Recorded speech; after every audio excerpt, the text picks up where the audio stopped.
Hello everyone, glad to be back. Today is 6th of March, now it's 20 to 1, middle of the day by Moscow time.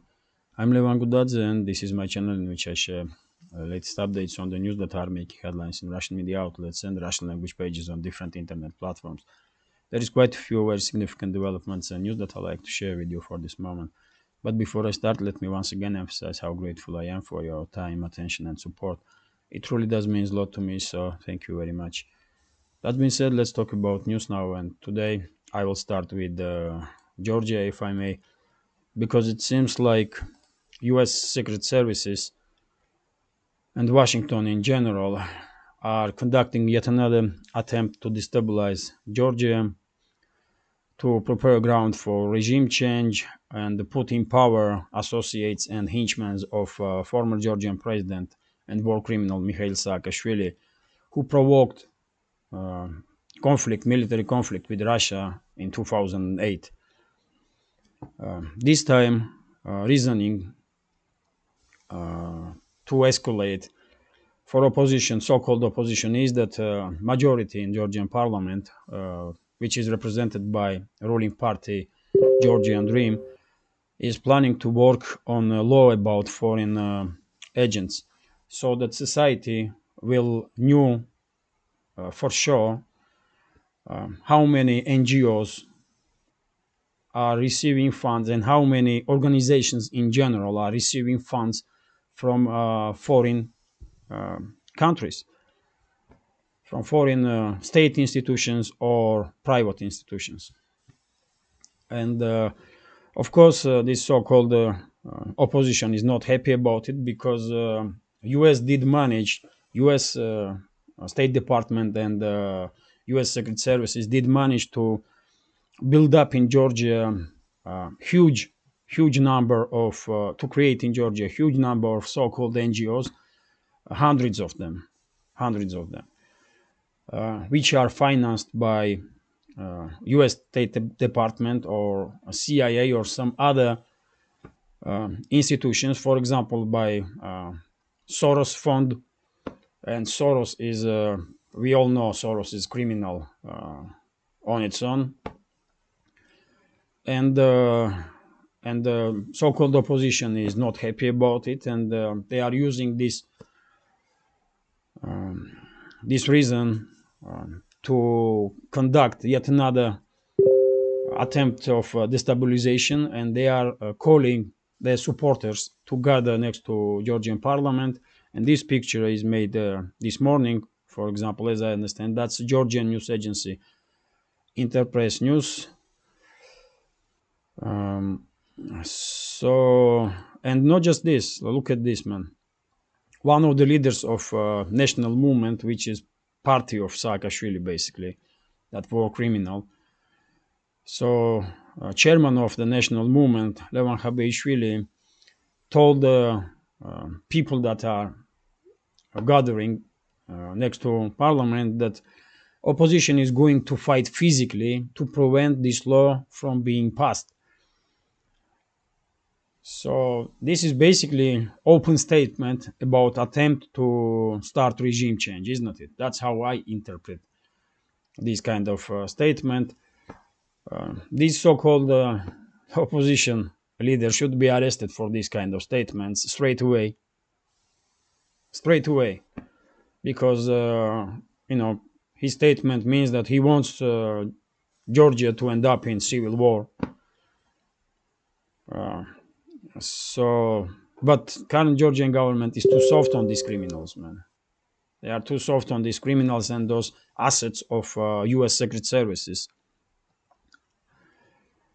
And that's why they are able to, time after time, try to destabilize Georgia. And who knows if Washington is determined to achieve regime change now, these criminals, the so-called opposition leaders, will go all the way. And they will not stop even if in country civil war will break up, because their lives are dependent on the U.S. Secret Services. They own U.S. Secret Services are on these elements. They create these elements as a politician figures.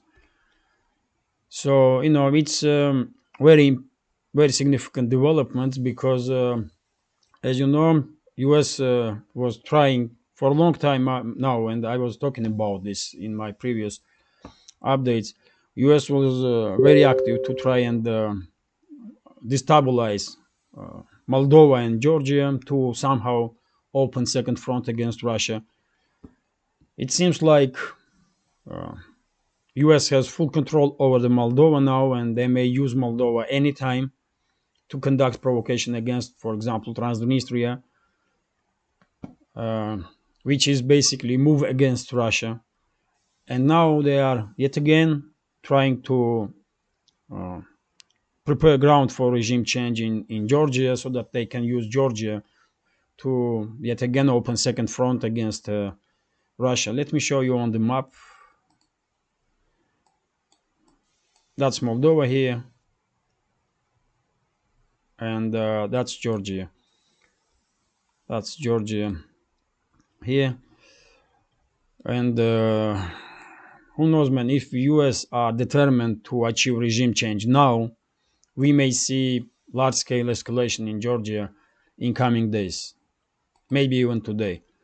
I hope current Georgian government will deal with these criminals appropriately, and Georgian society will be safe and secure, and Georgia itself will not end up not in civil war, not in conflict with Russia, because last thing Georgia now needs is yet another destabilization and yet another military conflict with anybody, really. But as you can see, and as you can see, US does what US elites are doing, what they are good at. They are trying to destabilize country after country to achieve their geopolitical interests, and they don't give a damn about lives of ordinary citizens in that countries in those countries. Let's continue now. And this is TASS News Agency, and we have news here which is based on article in New York Times, according to which um, Ukrainian government is actively preparing now society in Ukraine for basically inevitable retreat of Ukrainian armed forces from Bakhmut and from Artyomovsk. As you know, Artyomovsk and Bakhmut, that's the same city, different names that used by Ukrainian and Russian sides. So yes, nothing new, of course, for us, because we did talk about this topic many times before. But it's interesting that more and more Western media outlets, big names in Western media, are now talking about inevitability of withdrawal from Bakhmut. We knew it for a long time now because I was talking about indicators that Zelensky's regime is preparing to withdraw from Bakhmut. I mean, I don't know, 3 weeks now, maybe more. But it seems like even Western media now, even highly propagandized Western media now, unable to ignore situation on the ground. And I will add to this information that Zelensky's regime is trying to prepare society for withdrawal from Bakhmut, not just in Ukraine, but also in the West. That's why just a few days ago, aide of Zelensky stated in interview with CNN that situation in Bakhmut is difficult for Ukrainian forces, and he did made assumption that Ukrainian forces will gradually withdraw from Bakhmut. I did spoke about that news. I did share that information with you, but that was an example that Zelensky's regime is conducting this kind of propaganda activity, not just inside Ukraine itself, but also outside, because after all, once Bakhmut will become under full Russian control, of course, societies in the West will start at least some part of society in the West will start asking questions. I mean, you did send tens of billions of dollars to Zelensky's regime, and we are seeing that they are losing ground time after time. And why you send those money then, and why you send so much weapons? What is going on? And I don't think Western elites have good answers for this. They cannot say that they were stealing those money, that they were stealing money from taxpayers in US or in Europe. And I'm quite sure majority of funds that formally went to Ukraine already are on the offshore accounts of companies of military industrial complex in US or in Europe, or on offshore accounts, bank accounts of so-called politicians in US and in Europe that were actively involved in this scam, basically, to transfer tens of billions to most corrupt country in Europe. I mean, that's what it is. So yes, of course, Zelensky, with help of his Western masters, is now trying to minimize damage and trying to prepare society in Ukraine and outside Ukraine, in the Western countries, for inevitable withdrawal from Bakhmut. And this withdrawal has already begun like a few days ago, at least. And I did share on my Telegram channels videos about Ukrainian forces that are leaving Bakhmut. I can show you now, for example, that's one of the Так, episodes. разведчики и артиллеристы провожают отступающие силы противника. Это иллюстрация формулировки «оперативное окружение». Колонна противника, которая пытается... That's a video. You can see column did try to leave Bakhmut, and they end up being destroyed. As I said many times before, only way garrison in Bakhmut will be able to flee with more or less safety from Bakhmut is if Moscow and Kiev will conduct some negotiations, and if Moscow will open a humanitarian corridor for Ukrainian garrison. Just look at it, man. That's withdrawal. That's how it looks. Withdrawal of Ukrainian forces from Bakhmut. They are fleeing city in an unorganized manner. This, for example.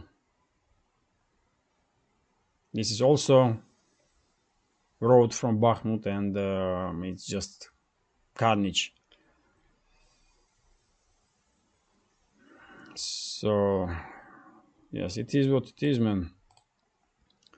Withdrawal from Bakhmut has already begun, and as I mentioned many times, I think, first of all, Zelensky's regime will withdraw more or less units that are more or less capable to fight, and mobilized reservists will be left in Bakhmut, or they may receive order to retreat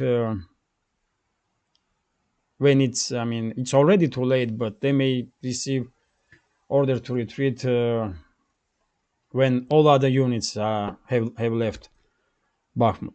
Yet again, I don't know what Moscow's approach is. Will Moscow allow those forces to leave Bakhmut or not? At least for now, it seems like PMC Wagner units are destroying all the columns that they see, and all the roads are under fire control of PMC Wagner units and Russian artillery. But yet again, if Moscow and Kiev will conduct some negotiations, Moscow may allow garrison of Bakhmut to flee. Then Moscow may give them humanitarian corridor. But yet again, it's time will tell. Time will tell. Let's continue. When it comes to situation in In general, no breakthroughs from any side. It's still local scale fights between the sides, and the exception, of course, are Bakhmut, Donetsk direction, and Krasny Liman direction, because there are some activities in these areas. But when it comes to like huge breakthroughs, no, only Bakhmut, because it's obvious for everybody now that, excuse me, that it's only a matter of days probably, and the situation with Bakhmut will be resolved, and most definitely with Chisovyar also. So let's continue. So if you remember yesterday, in my yesterday's update, I was talking about that Western media is now articulating how difficult it was and how devastating it was for Ukrainian armed forces to keep Bakhmut under control. US media is writing about it, and now we have Spanish media. Is Spanish news paper is writing about it, that one of the most battle-hardened and battle-ready units of Ukrainian armed forces have been destroyed in Bakhmut, and the newspaper is questioning reasoning behind this approach of Zelensky's regime to stay in Bakhmut as long as this possible. But yet again, probably Zelensky received this kind of order from USA or London. That's why they were trying to hold on Bakhmut for so long, because Zelensky don't make any decisions really, and we all know this. So probably Pentagon, I don't know, Pentagon, CIA, who was that? White House. Someone probably give order to Zelensky to keep reinforcing Bakhmut garrison, and that's what Zelensky did basically. And best units of Ukrainian armed forces, best brigades were destroyed there.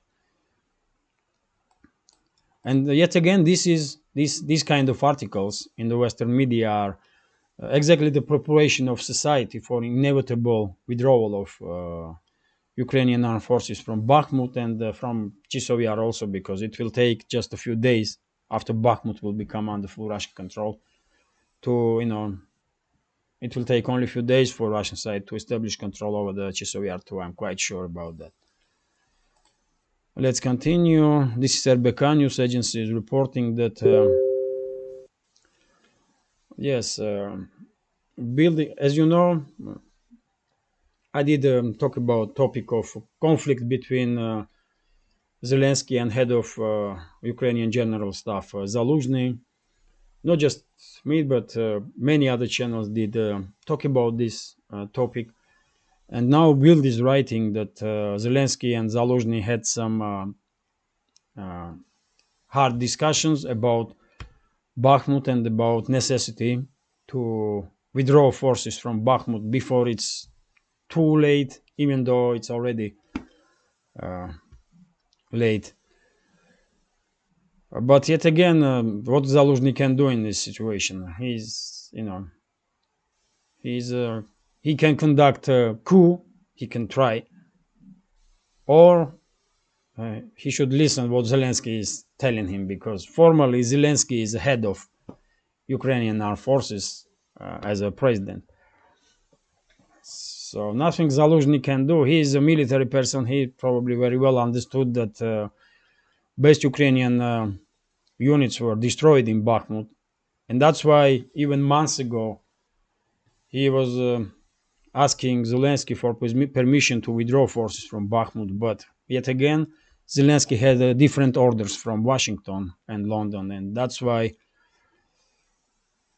decision about withdrawal was not made for so long. But this kind of information does showcase difficulties in relationship between Ukrainian military and Ukrainian political leaders, and quite possible that in 2-3 months time, when Russian side will establish control over the much more territories that now, and over the much more important cities that for example Bakhmut, I think Ukrainian militaries may conduct military coup and force Zelensky out. That's possibility. That's possibility. Even earlier than 2-3 months. But let's see. It all depends what kind of plans for Ukraine has Washington. In reality, Washington and London also, because London is also player in these matters. Let's continue. This is TASS news agency's reporting that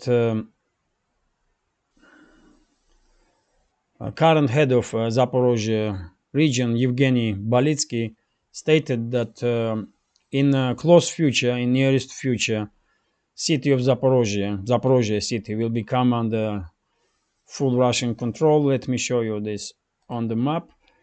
That's quite interesting because time to time we are hearing from Zaporozhye region. That's city of Zaporozhye here, and time to time we are hearing from, including from officials from Zaporozhye, that Ukrainian side is preparing a counteroffensive in direction of this land bridge between Crimea and mainland Russia. I spoke about this topic so many times, there is no need to repeat myself. And now we are seeing statement from a current head of Zaporozhye region that Russian side may establish full control over the Zaporozhye in very close future. So there is some contradictory between the statements of officials, or at least that's how I see this. But if head of Zaporozhye region making these kind of statements, probably he knows something, isn't it? Probably he knows something. Maybe Russian side will allow Zelensky's regime to conduct counteroffensive to destroy all, as much Ukrainian units and as much military equipment of Zelensky's regime as possible, and then Russian side may conduct offensive in direction of Zaporozhye. I don't know what kind of plans Russian general staff has, but this, I was surprised when I see this information. I did not expect this, but anything is possible. Anything is possible, and after all, I'm quite sure that after this conflict will end, entire south and east parts of Ukraine, from Kharkiv, from here, that's Kharkiv, to Transnistria here, all this territory will become under Russian control. I'm quite sure about it. I mean, I have no doubts about this, and maybe even more. But at least from Kharkiv to Transnistria, all this territory will become under Russian control, because vast majority of population here are Russian speakers, and they are Russians basically. So cities of Kharkiv, Dnipropetrovsk, Ukrainians call it Dnepr, Zaporozhye, Odessa, and then towards Transnistria, all this territory will become under full Russian control, one way or another.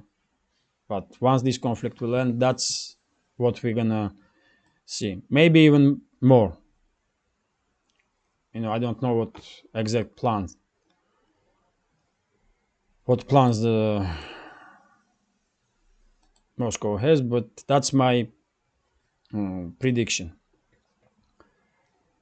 Let's continue now, and we have a report from RT Rush today, and that's funny news. Even though nothing funny about it, but I mean it's funny because Scholz is making these kind of statements. I mean, Chancellor of Germany.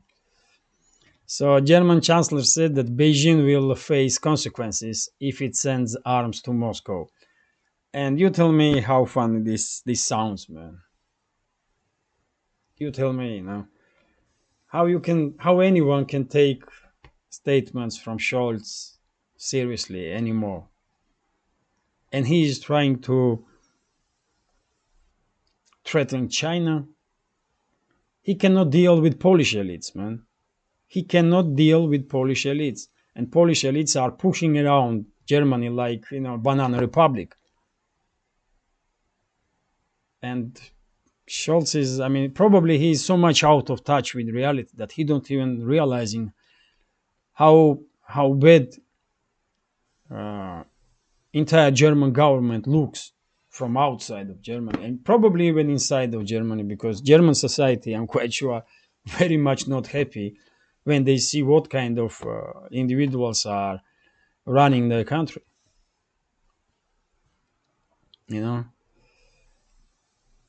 So that's why I did share this information, because I mean, what is wrong with these German elites, man? I mean, they should.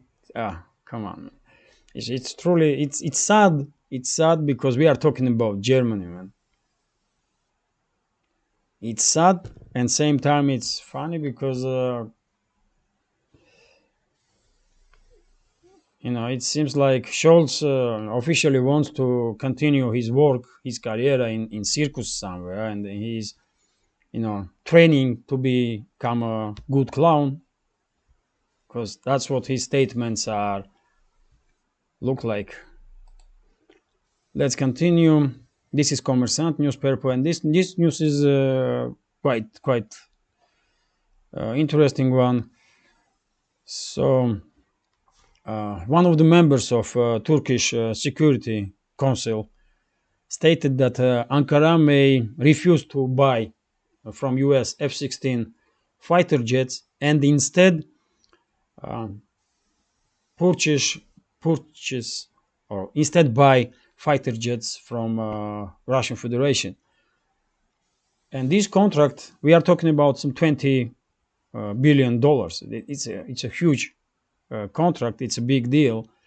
But it seems like relationships between Ankara and Washington are so bad now that even high level officials are openly demonstrating this hostility between the sides, and I'm not sure that Ankara will do this kind of make this kind of step, but anything is possible, really. Anything is possible because Turkish leadership has quite difficult relationships with France, for example. They have difficult relationships with USA because of many reasons, especially because of US support towards Kurdish military organizations in Syria. And as you know, Kurd military organizations also operate inside Turkey, and they are basically two wings of one movement. And of course, Turkey is not happy about it. But is it enough? Is it enough to escalate with US on such a level? Because it's not just about jet planes. It's when it comes to military equipment, it's also about politics. Because you know how influential U.S. Military-industrial complex is, and they're not gonna take it lightly that Turkey may refuse to pay them $20 billion, man. But statement is very, very interesting. As you know, just recently, Turkey buy from Russia S-400 air defense systems, and they did conduct training a few times on S-400, and they were very much impressed. And they may even purchase, they may even buy some additional systems. And now they are talking about buying Russian jet fighters. And yeah, why not? I'm all for that. All for that. Russia may provide Turkey with Su-35 jet fighters. They are one of the best in the world when it comes to Generation 4 jet fighters. And Russia may even um, supply Turkey with Su-57 fifth generation jet fighter. Who knows? Who knows? So I did find this information interesting. So of course, Greece gonna be not happy if Russia will provide Turkey with the modern jets. But lately, relationships between Greece and Russia are in quite bad shape, to say the least. So I don't think Moscow will very much care about position of or feelings of Greece government. It's sad, man. It's sad. I cannot believe that Greece and Russia has, you know, had become, relationships between these two countries in political level. I'm not talking about on the level of ordinary people, you know. But when it comes to political relationships, I mean, it's there is much long way to go for improvement of those relationships. Let's continue now. We have statement from information from RT, and here we have statements from Prime Minister of Israel, Benjamin Netanyahu, and he's true to himself, man. He was always hawkish. He was always too aggressive towards everybody really around Israel, especially against Iran. And he is now defending right of Israel to attack Iran's nuclear facilities. As you know, just recently, head of International Atomic Energy stated that it's illegal. It will be illegal if Israel or any other country will conduct strike on Iran's nuclear facilities. And Netanyahu has responded and said that it's never illegal to defend yourself.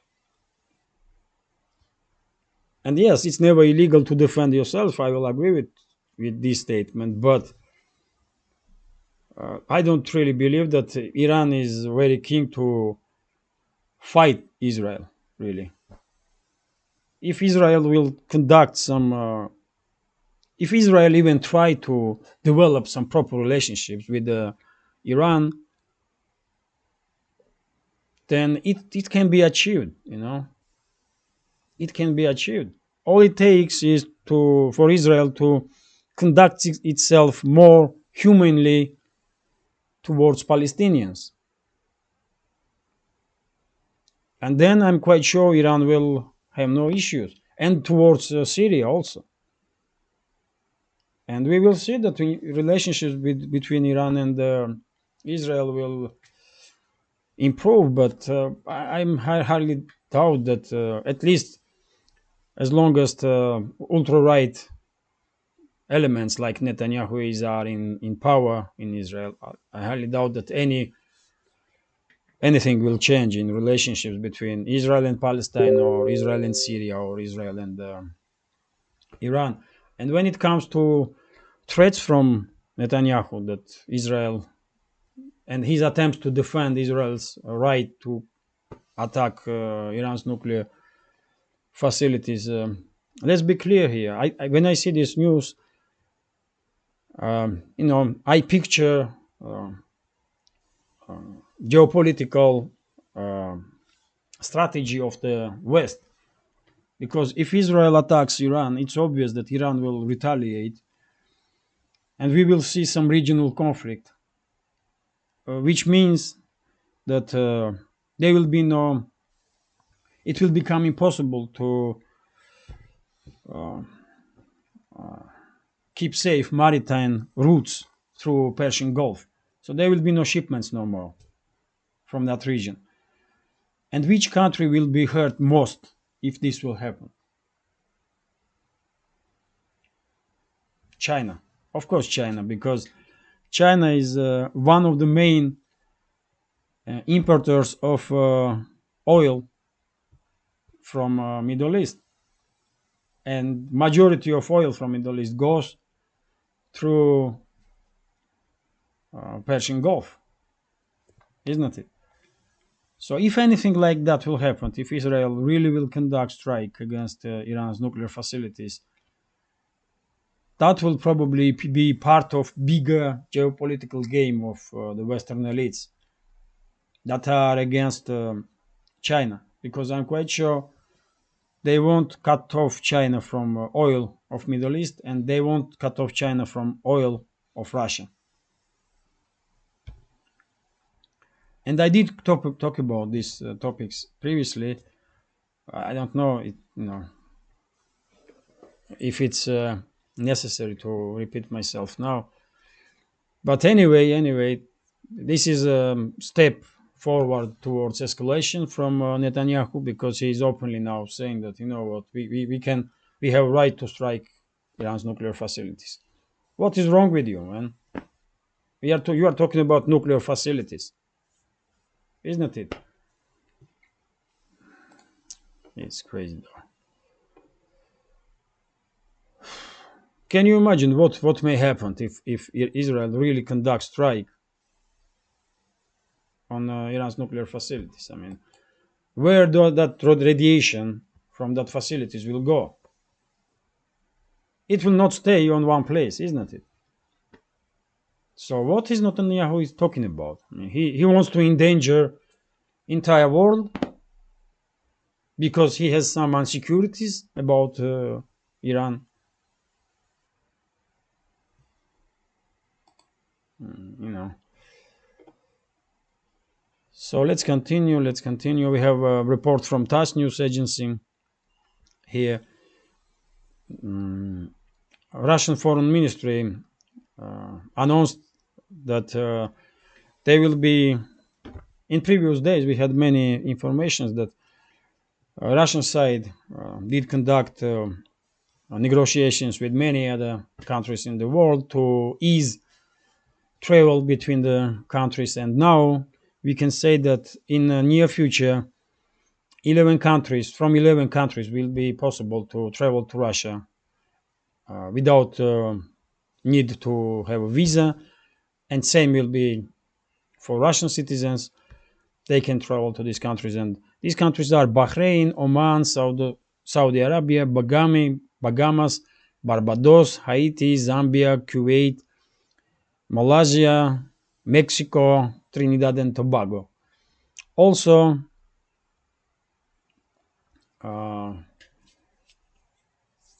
it will be, procedures to take to receive visa, Russian visa, will be very much eased for countries like Angola, Vietnam, Indonesia, Syria, and Philippines. So that's your answer on statements of Western elites that Russia is isolated. From who? Really? Russia already has these kind of agreements with tens of other countries, including Israel, by the way, if I'm not mistaken. I was just talking about Israel, so yes. And this number of countries that Russian citizens can travel easily without visas is increasing, and it's good, man. Of course, Russian touristic industry did suffer because of Western sanctions, because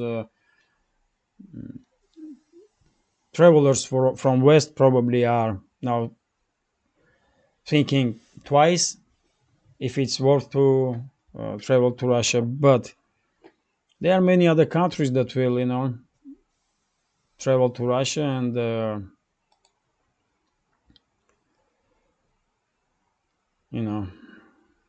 so it's all good. It's all good, basically. That's what I want to say. And this is the answer for those statements from Western elites that Russia is isolated. It's more increasingly looks like Western states, Western world is becoming more and more isolated from rest of the world. Truly, that's the picture that I see. So this is RT.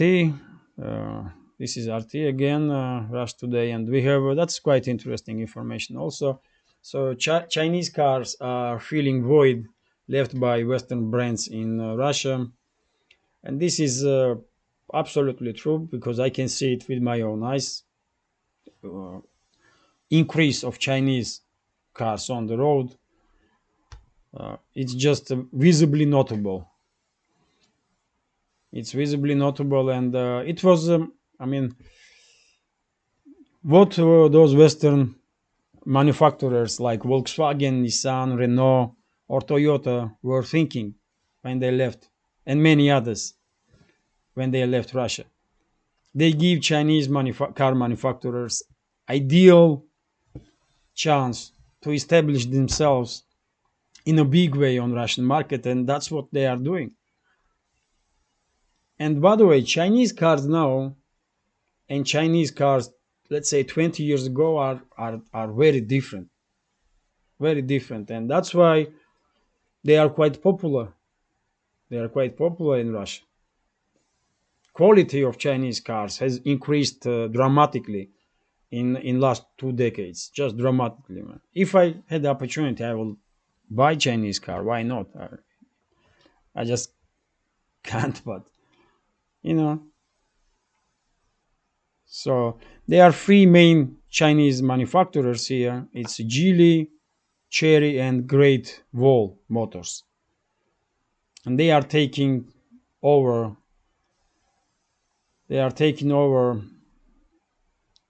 the gap that Western manufacturers left. Western and Japanese manufacturers left when they, left Russia. Let's continue. We have RIA Novosti here and news that Russian government has decided to give additional 21.5 billion rubles to manufacturing, to companies in manufacturing and trade sector to support them. And to be honest, I'm not sure that I like when government is using taxpayers' money to support companies. I don't like this. But same time, I do understand that because of Western sanctions and because of before that there was lockdowns and the rest of it. So I do understand that many companies end up in a difficult situation and they need support, and that is quite good excuse to support them, at least now. But when it comes to general approach, I don't think the taxpayers should fund private companies. No way, man. They are private. If they are bankrupt, then okay, they are bankrupt. That's how free market works. And government should not intervene and spend taxpayers' money on those unsuccessful companies. But this time, it's truly quite an excuse because Russia under some 12,000 sanctions now, and it's just can you imagine? Most sanctioned country in the world by far. And then just a year or two ago, we had these lockdowns all around the world, and of course that also impact Russian companies and just all companies in the world. So yes, there is excuse to support them, at least for now. But as you can see, despite Western propaganda, you know, Russian budget is doing okay, and Russian government has enough money to even support some businesses in manufacturing and retail sector. So, of course, sanctions do make some impact, definitely, and no one is happy about those sanctions. But after all, the Russian economy did take this pressure from West quite well, well enough. So yes, this is it. Really. Oh, that's great. That's great. Let me update this page. So yes, this is it. This is it for now. If any big developments, then of course I will make another update today. But if not, then I will share news on my Telegram channel. And yes, that's it for today. I hope you find this video interesting, and if so, please share links to my videos or my channel with your friend. Hit that like button or leave some commentary. And if you can and if you want to, you can also support my channel through Patreon and PayPal. You will see links on the description. So yes, this is it. Have a nice day. I wish you a successful week. Take care and see you soon.